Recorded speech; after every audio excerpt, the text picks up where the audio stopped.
Тіпті мысалы Палестинада болып жатқан соғыс қанша жылдан бері бұл енді зұлымдыққа қарсы болған соғыс қой. Енді ля шәк бұл да джихад екендігі. Бұл соғыста өлген адам да шахид болады. Бірақ та мысалы қарайтын болсақ, болашақта Палестина жеңіске жетсе, одан кейін Палестина халқы енді ары қарай соғысып кетеді ме?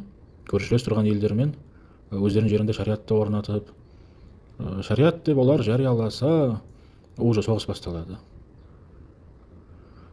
Білмеймін, Палестина халқы жеңіске жетсе, олар енді демалатын шығар тоже. Себебі шаршады ғой енді соғысып, оларды енді түсінсек те болады. Адам шаршады, халық шаршады. Сонда олар жеңіске жетсе, әрине олар да енді болды, тынышталады. Аяққа тұра бастайды, өздерінің өмірлерін реттеп. Әрине енді жаңағыдай жамағаттар болды ғой, имараттар, шариат деген.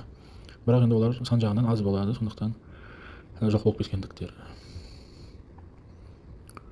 Бұл нәрсені айтуымнан мақсат, яғни бұл ұлтқа қатысты сабақта жаңа Джулиани да айтып кеткенім, Ахмад аш-Шарани жаңағы нәрсені айтқым келді. Жалпы мұсылман адам өз ұлтына қызмет қылу керектігі. Адам өзі тұрып жатқан жерден ислам умматын ойлап, әлемдегі бауырларым деп, арабтарды ойлап, мысалы енді адам Сирияға барса, арабтар да Сирия жері. Арабтарға көмекке барса, бір жерде соғыс басталып, мысалы, одан кейін ол арабтар сен үмітіңді ақтап, мына бауырым дейтін алыс жерден келді ғой бізге, енді бұның мақсаты жаңағы екен деп жерде шариатты орнату, енді осы бауырымыз үшін біз ары қарай соғысайық, жерде шариатты орнатайық демейді ғой. Олар жеңіске жетсе, сол өз ұлттарына қызмет қыла бастайды. Әрбір жерде солай жалпы қарайтын болсақ. Ал сенің өзінің ұлтың бар еді. Не болса да адам жалпы өз ұлтын да ұмытпағаны енді жақсы дегенім. Әрине, мұсылман, біз енді мұсылман болғаннан кейін біз біріншіден не болса да мұсылманбыз. Бізде жаңа қате сөз бар, біз не болса да біріншіден қазақпыз деген, одан кейін мұсылманбыз деген. Бұл енді сөз жөнінде кейін айтамын мен. Бізде кейбір қате болған нәрселер жөнінде айтқанымда.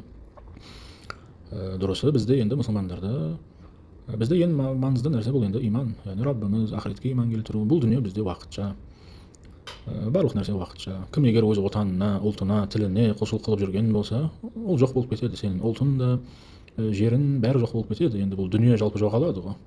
Мәңгі емес қой бұл дүние. Сондықтан да енді ол үшін ондай бір қатты теріліп өмір сүруге болмайтындығы.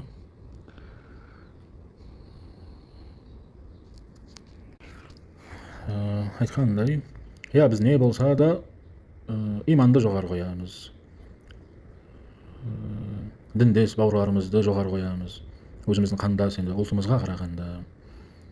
Дінді жоғары қоямыз ұлтқа қарағанда. Ең бірінші біз дінге, ислам умматына қызмет қылуға тырысуымыз керек. Бірақ енді осымен бірге адам жалпы өз ұлтын да ұмытпағаны дұрыс болады дегенім. Кім өз ұлтын ұмытып кетіп, бір араб елдің, араб халықтың қызметінде кетіп қалған болса, енді бізде дін жағынан ешқандай проблема жоқ. Бірақ та жалпы енді адам ретінде, ер адам ретінде, ер адамның сипаты қандай болу керектігі, бұл не болса да енді жақсы дегенім. Ер адам өз ұлтын ұмытпауы, қай жерде жүрсе де, өз ұлтына бір жақсылық қалауы, дағуат қылуы, бір пайдалы болуы. Енді бұл нәрседен анық, яғни шариат бұл нәрседен қайтармайды.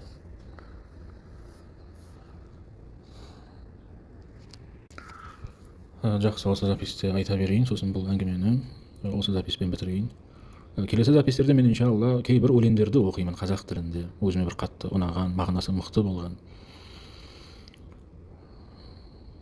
Енді бұл записте жаңағы нәрселерді айта қояйын. Айтқанымыздай, біздің бұл ақидамен, жаңа бір ақида, ұлтқа қызмет қылу, ұлтжан болу, ұлтқа жақсылық қалау, дағуат қылу, мейірімді болу деген нәрсе бір-біріне қарама-қарсы емес екендігі.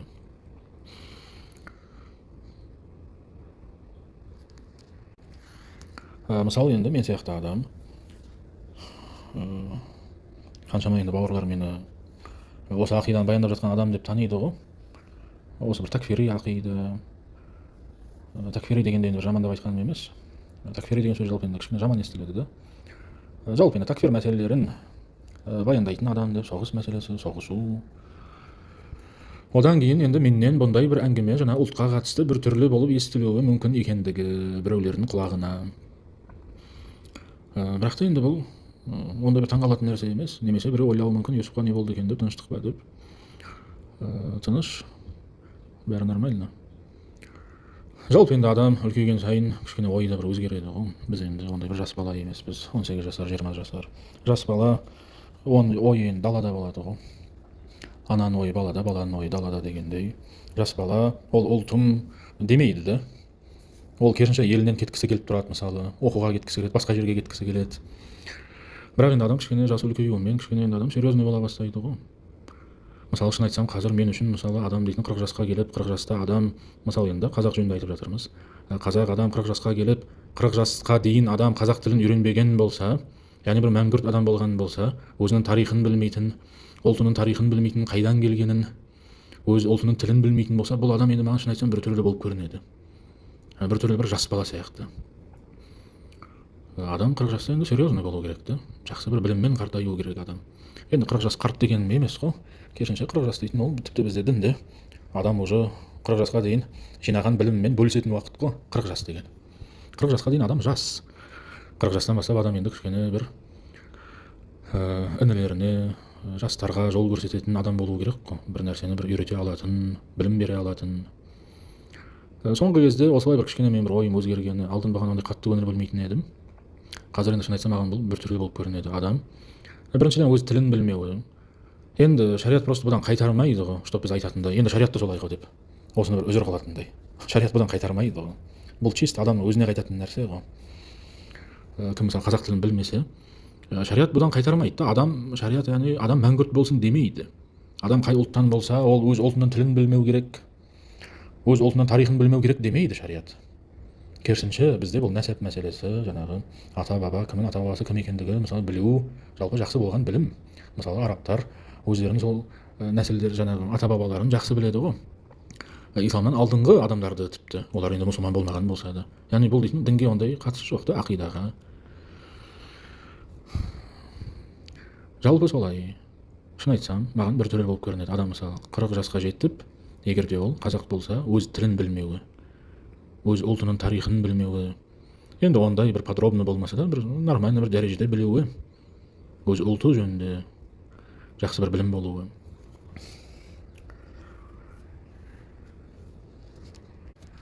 Енді айтқандай, бұл айтып жатқан әңгімелерін біреулерге қазір қызық болып естілуі мүмкін, не деп жатыр деп. Енді мен солай танылғаннан кейін жаңағыдай бір такфир мәселелерін баяндап, бірақ енді не болса да бұл шариғатқа қарсы емес екендігі осы жеткілікті бізге. Бұған енді жаңағыдай бір мысал келтірсем болады. Мысалы қазір мен бұл айтып жатқан әңгімем біреулерге жаңағыдай көрінуі мүмкін. Мен как будто бір артқа кетіп жатырмын, яғни бір жұмсақ болып, кішкене бір иржа ақидасы сияқты ма мүмкін, бір артқа кетіп жатқан сияқты. Жоқ, олай емес. Мысалы айтайық, сызық бар. Бұл бізге енді ислам діні бұйырған жол, яғни бір сызық. Сол орташа болған жол. Соған жетуіміз керек. Оған жетпесек, біз енді дінге жақсы амал қылып жатпағандығымыз. Ол сызықтан асып кететін болсақ, бұл енді біз кішкене қатты кетіп жатқандығымыз. Ал ең дұрысы адам шариғатқа сай өмір сүруі. Айтқандай қатты кету ондай бір мақталынатын нәрсе емес. Әрдайым адам қатты кете беруі. Бұл кей кезде тіпті адам мінезіне де қайтады. Адам мүмкін мінезі қатты болса, ол барлық мәселеде қатты болады. Бұл да қате. Енді адам өз мінезін шариғатқа бағындыруы керек. Енді міне осы бір линия, жаңағы сызық. Просто кейде адам жас болған кезде осы бір ақидаға келсе, адам жас кезінде осы ақидаға келсе, жас болғандығы үшін енді адам кішкене бір эмоция бар. Адам енді қызып тұрады жас болған кезде, қатты болады, көп нәрсені ойламайды, кішкене бір ақымақтау болады. Сөйтіп адам жас болғаннан кейін жаңағы сол дұрыс болған линиядан адам асып кетуі мүмкін. Асып кетеді. Ал шариғат болса, оған бұл нәрсені бұйырмаған еді. Ол просто өзі кейбір мәселелерде мысалы қатты болып асып кетеді жаңағы линиядан. Одан кейін адам енді уақыт өтеді, жасы үлкейеді, сөйтіп кішкене адам енді жаңағы сол линияға кішкене артқа қарай қайтады. Маған қатысты енді жағдай осы деп айтсақ болады. Жалпы енді жалғыз мен емес, менде енді бұл ондай бір қатты болды деп ойламаймын, себебі жалпы ұлтжандық менде негізінде кішкентай кезімнен бері бар. Маған бір қазір келген нәрсе емес бұл. Жалпы бұл сипат жаңағы бір патриот болу, елге пайдалы болу, жалпы ұлтты ойлау менде негізінде кішкентай кезімнен бері болды деп жатқаным. Одан кейін енді намаз бастап, ойымыздың бәрі тек дін болды. Одан кейін енді арабша білім алып, ислам умматы деп ислам умматына пайдалы болған мәселелерді баяндап, ең соңында осы мына жихад мәселесін енді баяндағаннан кейін жаңағыдай ой келгені ғой, енді бір ұлтыма бір көңіл бөлсем болатын шығар деген. Мен пока енді қолымнан не келеді сол нәрсені қылдым да. Ең бір үлкен қылған нәрсе мен үшін енді осы міне дұрыс ақиданы баяндаудан кейін жихад фардайын екендігін, иадат қылу фардайын екендігін баяндауым. Енді мен бұны баяндағанда тек сөзіммен біреу ойлауы мүмкін, 16 сабақ шығардың сол ма деп сондағы. Енді мен бұл 16 сабақ шығаруым үшін мен 16 жыл уақытымды жібердім ғой білімге. Және мен бұл уақытымды жібергенде ұлтымды, отанымды, семьямды, әке шешем бәрін құрбан қылдым ғой мен бұл сабақтарды шығаруым үшін. Себебі мен енді елге бара алмаймын ғой. Мен бұл дағуатты қылуым үшін осының бәрін тастауым керек болды ғой. Елге бармау, оқу. Сондықтан жалпы бұл сипат менде баяғыдан бері бар екендігі. Сондықтан да бұл болып жатқан өзгеріс енді ондай бір болып жатқан бір өзгеріс емес енді мен үшін. Бұл осыған дейін де жалпы кей кезде менен шығып тұратын еді сөздерімнен. Кей кезде бір браттарға бір нәрсе айтқанда. Яғни адамдар енді просто бізді жаңағыдай ойлап қалуы мүмкін ғой, бір қатты бір қатыгез бір адамдар деп. Соғыс жөнінде айтсақ. Енді біз соғыс жөнінде айтқанда мейірім ғой бұдан мақсат. Енді дұрыс емес пе? Адам соғысуы керек. Мұсылмандарға жау шапса, мұсылмандарды біз қорғаймыз да. Бұл керісінше адамгершілік емес пе, субханалла. Мұсылмандарға қарағанда кім бар мейірімдірек болған? Бұл таза мейірім ғой, енді адам өз жаңағы отанын тастап басқа жерге баруы, танымайтын бір адамдар үшін соғысуы, танымайтын адамдар үшін соғысуы үшін.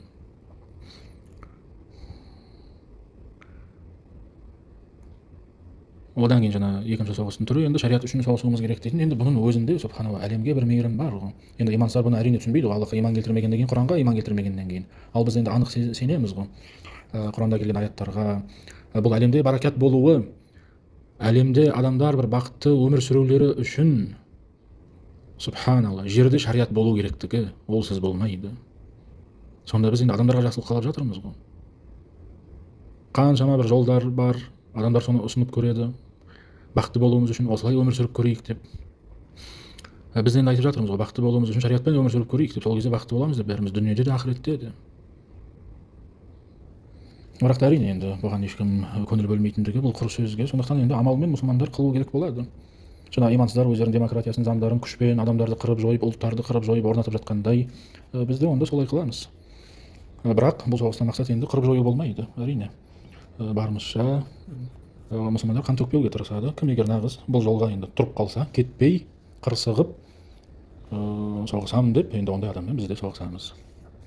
Басқа адамдардың бақытын ойлап, басқа адамдардың бақытына бір кедергі болмау үшін бұл адам. Яғни не болса да мейірім болу керектігі Ибн Таймия рахимахулла айтқандай, ахлі сүнна дейді, а'ламун наси бил хақ ва архамун наси бил халқ дейді ғой. Ахлі сүнна хақ ақиданы, жалпы хақ жолды ұстанған адамдар екендігі, ең бір білімді адамдар екендігі, және адамдармен өте бір ең мейірімді болған адамдар дейді. Сондықтан біз осының бәрінің арасын жинап білуіміз керек. Жаңағы ақида, күфр бит тағут мәселелері, жихад мәселелері, және міне адам өз ұлтына да пайдалы болуы, ұлтын ойлауы.